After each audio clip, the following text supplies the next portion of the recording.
మన ప్రభువును లోకరక్షకుడైన యేసుక్రీస్తు నామమున మీ అందరికీ నా యొక్క ప్రత్యేక వందనములు.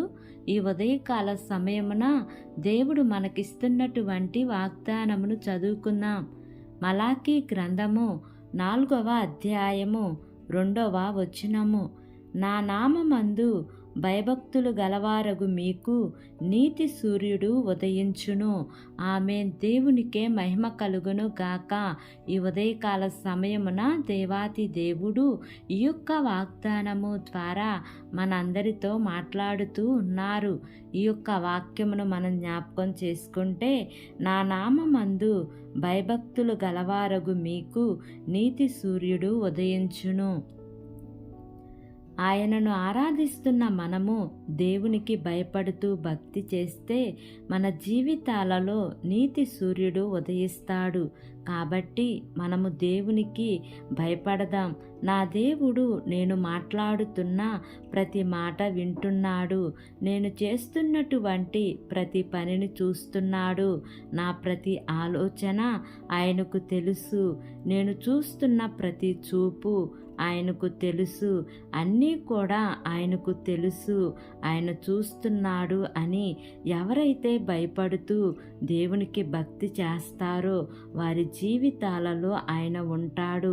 ఈ ఉదయకాల సమయమున ఈ యొక్క వాక్యము వింటున్న ప్రియా సహోదరి సహోదరుడా, మరి మన జీవితాలలో దేవుడు నీతి సూర్యుడుగా ఉదయించబోతూ ఉన్నారు. మరి నీతి సూర్యుడు మన జీవితాలలో ఉదయిస్తేనే మనకు ఉన్న చీకటన్నీ కూడా తొలగిపోతాయి. అంటే చీకటి అనే అనారోగ్యం కావచ్చు, చీకటి అనే ఆర్థిక ఇబ్బందులు కావచ్చు, చీకటి అనే కుటుంబ సమస్యలు కావచ్చు, శ్రమలు కావచ్చు, అన్నీ కూడా తొలగిపోతాయి. నీతి సూర్యుడు మనకు ఉదయిస్తే మనకు ఆరోగ్యము కలగజేస్తాడు. ఎందుకంటే అతని రెక్కల క్రింద మనకు ఆరోగ్యము కలుగుతుంది. ఎవరి జీవితాలలో ఆయన ఉంటాడో వారి జీవితాలలో అద్భుత కార్యములు, మంచి ఆరోగ్యము, నెమ్మది, దీవెనలు విస్తారముగా వారి జీవితాలలో వారు పొందుకుంటారు. ఖచ్చితంగా వారు చేసినటువంటి ప్రతి ప్రార్థనకు ఆయన జవాబును అనుగ్రహిస్తారు. అంతేకాకుండా వారి పేరులు జీవగ్రంథంలో వ్రాయబడి ఉంటాయి. కీర్తనాకారుడు ఈ విధంగా అంటున్నాడు, యెహోవా యందు భయభక్తులు గలవారి చుట్టూ ఆయన దూత కావలి ఉండి వారిని రక్షిస్తాడు అని. ఆయన యందు భయభక్తులు గలవారికి ఏ మేలు కొదువై ఉండదు అని మాట్లాడుతున్నాడు. చాలామందికి భయము ఉంటే భక్తి ఉండదు, భక్తి ఉంటే భయము ఉండదు.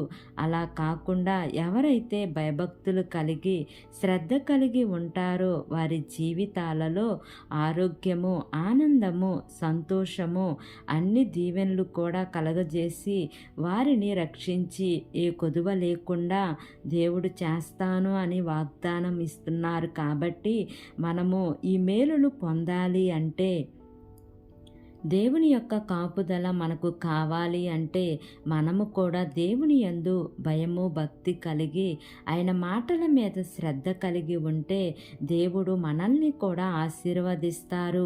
ఆయన మన జీవితాలలో నీతి సూర్యుడిగా ఉదయిస్తారు. కాబట్టి ఈ వాగ్దానమును నమ్మి ఈ వాగ్దానం ప్రకారంగా జీవిద్దాం. దేవుడి వాగ్దానము మనందరి జీవితములలో నెరవేర్చబడును గాక. ఆమేన్. ప్రార్థన చేసుకుందాం. ప్రేమ కలిగిన యేసయ్యా, కృప కలిగిన దేవా, నీకు వందనాలు తండ్రి. నీకు స్తోత్రములు ప్రభా. ఇంతవరకు నీ కృపలో మమ్మల్ని కాచి కాపాడిన విధానాన్ని బట్టి నీకు వందనాలు తండ్రి. ఈ ఉదయకాల సమయమున మీరు మాకు ఇచ్చినటువంటి ఇట్టి వాగ్దానాన్ని బట్టి నీకు వందనాలు ప్రభా. నీ యందు భయము భక్తి కలిగి జీవించే వారిగా మమ్మల్ని చేయమని మిమ్మల్ని వేడుకుంటున్నాను ప్రభా.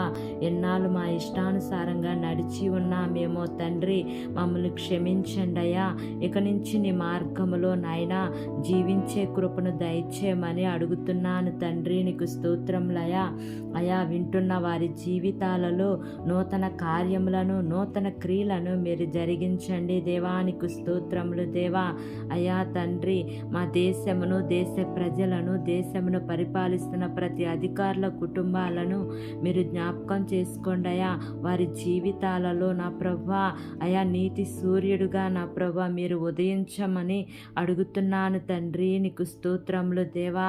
అయా, వారు ఏ సమస్యలతో ఉన్నారో, ఏ శోధనలో ఉన్నారో, ఏ ఇరుకులు ఇబ్బందుల్లో ఉన్నారో తండ్రి అయా, వాటన్నిటి నుంచి మీరు విడుదల దయచేయమని అడుగుచున్నాను దేవా. అయా, మా దేశమును నాయనా పరిపాలిస్తున్న ప్రతి అధికారుల కుటుంబాలను జ్ఞాపకం చేసుకోండి అయా. వారికి మంచి ఆరోగ్యమును దయచేయండి అయా. వారు ఏ పని చేసినను ప్రతిఫలము వారు పొందుకుంటానికి కృప చూపించండి దేవా. ఈ దినము నూతనంగా ప్రారంభిస్తున్న ప్రతి కార్యక్రమంలో యేసయ్యా మీరు ముందుండి నడిపించమని, ఈ దినము ప్రయాణం చేస్తున్న ప్రతి బిడ్డను మీరు జ్ఞాపకం చేసుకొని వారి ప్రయాణంలో యేసయ్యా నీ దేవదూతల కాపుదల ఉంచమని, నా యొక్క ప్రార్థన ఆలకించి అంగీకరించమని నజరేయుడైన యేసు అతి పరిశుద్ధ నామమున అడిగి వేడుకొని పొంది ఉన్నాము తండ్రి. Amen, amen, amen. Praise the Lord. God bless you all.